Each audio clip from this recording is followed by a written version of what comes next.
हरे कृष्णा, राधे राधे। सभी भक्तों का हमारे यूट्यूब चैनल में स्वागत है। तो दोस्तों, हम एकादशी की कहानी आपको सुनाएंगे। पहले बता दें कि एकादशी कब शुरू हो रही है।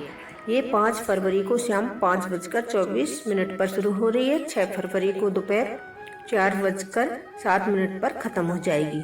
उदया तिथि के अनुसार षष्ठ तिला एकादशी 6 फरवरी 2024 को ही मनाई जाएगी। तो अब हम माघ कृष्ण पक्ष षष्ठ तिला एकादशी की कथा सुनेंगे। भगवान श्री कृष्ण बोले, हे नृपश्रेष्ठ, माघ मास के कृष्ण पक्ष की एकादशी षष्ठ तिला के नाम से प्रसिद्ध है, जो सब पापों का नाश करती है। अब तुम षष्ठ तिला का पाप हरणी कथा महत्व सुनो, जिसका वर्णन पुलस्त्य ऋषि ने दालभ्य ऋषि से किया था। एक समय दालभ्य ऋषि ने पुलस्त्य ऋषि से पूछा, ब्राह्मण मृत्यु लोक के मनुष्य ब्रह्म हत्या आदि महान पाप करते हैं, प्राय धन की चोरी तथा दूसरों की उन्नति को देखकर ईर्ष्या करते हैं, फिर वे नरक नहीं पाते। इसका क्या कारण है? वह न जाने कौन सा दान पुण्य करते हैं जिससे उनके पाप नष्ट हो जाते हैं। यह सब कृपा पूर्वक कहिए। तब पुलस्त्य मुनि कहने लगे, हे महाभाग, आपने मुझसे अत्यंत गंभीर प्रश्न पूछा है। इस वेद को ब्रह्मा, विष्णु, रुद्र तथा इंद्र आदि भी नहीं जानते हैं, परंतु मैं आपको यह गुप्त तत्व अवश्य ही बताऊंगा।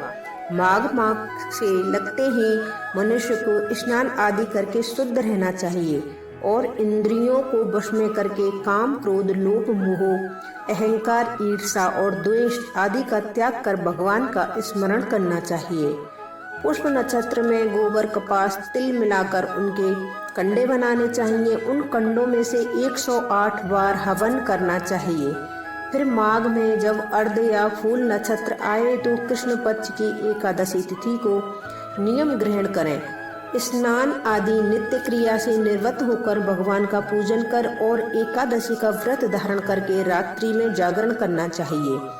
उसके दूसरे दिन धूप, दीप, नैवेद्य आदि से शंख, गदा और चक्र धारण करने वाले देवेश्वर श्री हरि का पूजन करें तथा खिचड़ी का भोग लगाएं।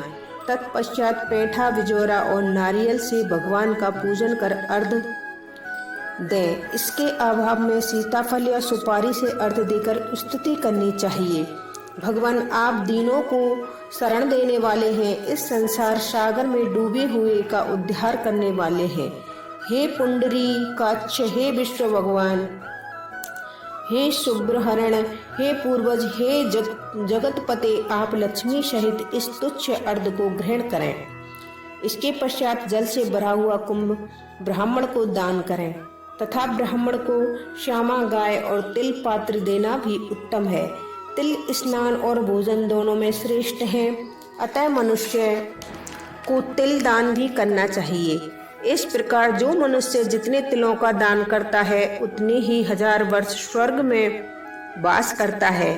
तिल के 6 प्रयोग और तिल के दान का इस प्रकार है। तिल स्नान, तिल का उपटन, तीसरा तिल का हवन, चौथा तिल का तर्पण, पांचवा तिल का भोजन, छठवां तिलों का दान। तिल के 6 प्रकार के प्रयोग होने के कारण षष्ठ तिला एकादशी कहलाती है। इस व्रत से करने से अनेक प्रकार के पाप नष्ट हो जाते हैं। इतना कहकर पुलस्त्य ऋषि बोले, अब मैं इस षष्ठ तिला एकादशी की कथा तुमसे कहता हूँ। एक समय नारद जी ने भगवान विष्णु से यही प्रश्न किया था। तब भगवान ने कहा, हे नारद, मैं तुमसे आंखों देखी सत्य घटना कहता हूँ, तुम ध्यान पूर्वक सुनो। कथा इस प्रकार है। प्राचीन काल में मृत्यु लोक में एक ब्राह्मणी रहती थी। वह सदैव व्रत करती थी, इससे उसका शरीर अत्यंत दुर्लभ हो गया था, परंतु उसने कभी देवताओं या ब्राह्मणों के लिए अन्न या धन का दान नहीं किया था।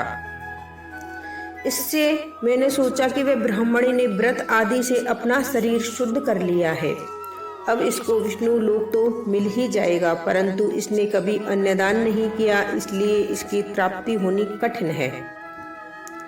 ऐसा सोचकर मैं भिक्षुक बनकर मृत्यु लोक में ब्राह्मणी के पास गया उससे भिक्षा मांगी तो वह ब्राह्मणी बोली, महाराज आप यहाँ किस लिए आए हैं? मैंने कहा, मुझे भिक्षा चाहिए। इस पर उसने एक मिट्टी का ढेला मेरे भिक्षा पात्र में डाल दिया। मैं उसे लेकर लौट आया। कुछ समय पश्चात वह ब्राह्मणी भी शरीर त्याग कर स्वर्ग में आई। उस ब्राह्मणी को मिट्टी का दान करने से स्वर्ग में सुंदर महल मिला, परंतु उसने अपने को अन्य आदि सब सामग्रियों से शून्य पाया। वह मेरे पास आई और कहने लगी, भगवान, मैंने अनेकों व्रत आदि से आपकी पूजा की, परंतु फिर भी मेरा घर अनादि सब वस्तुओं से शून्य है। इसका कारण क्या है? मैंने कहा, पहले तुमने अपने घर जाओ, वहाँ देव स्त्रियां तुम्हें देखने के लिए आएंगी। पहले षष्ठितला एकादशी का पुण्य और विधि सुन लेना, तब द्वार खोलना। मेरे वचन सुनकर वह अपने घर गई। जब देव स्त्रियां ने आकर द्वार खोलने के लिए कहा तो ब्राह्मणी बोली, यदि आप मुझे देखने के लिए आई हैं तो षष्ठितला एकादशी का महत्व कहिए। उनमें से एक देव स्त्री कहने लगी, मैं कहती हूँ। जब ब्राह्मणी ने षष्ठितला का महत्व सुन लिया तब उसने द्वार खोला। देव स्त्रियों ने उसे देखा, ना तो वह गांधर्वी है और ना ही आसुरी, वरन पहले जैसी मानुषी है। उस ब्राह्मणी ने भी देव स्त्रियों की कथा अनुसार षष्ठितला एकादशी का व्रत किया। इसके प्रभाव से वह सुंदर और रूपवती हो गई तथा उसका शरीर, घर, अन्न आदि समस्त सामग्रियों से युक्त हो गया। अतः मनुष्य को षष्ठितला एकादशी का व्रत और तिल आदि का दान करना चाहिए। इससे दुर्भाग्य, दारिद्रता तथा अनेक कष्ट दूर होकर व्रत करने वाले को मोक्ष की प्राप्ति होती है। इस दिन मुख्य रूप से तिल की पट्टी का सागर लिया जाता है। तिल व खोआ से बनी सामग्री, दूध, फल आदि ले सकते हैं। राधे राधे।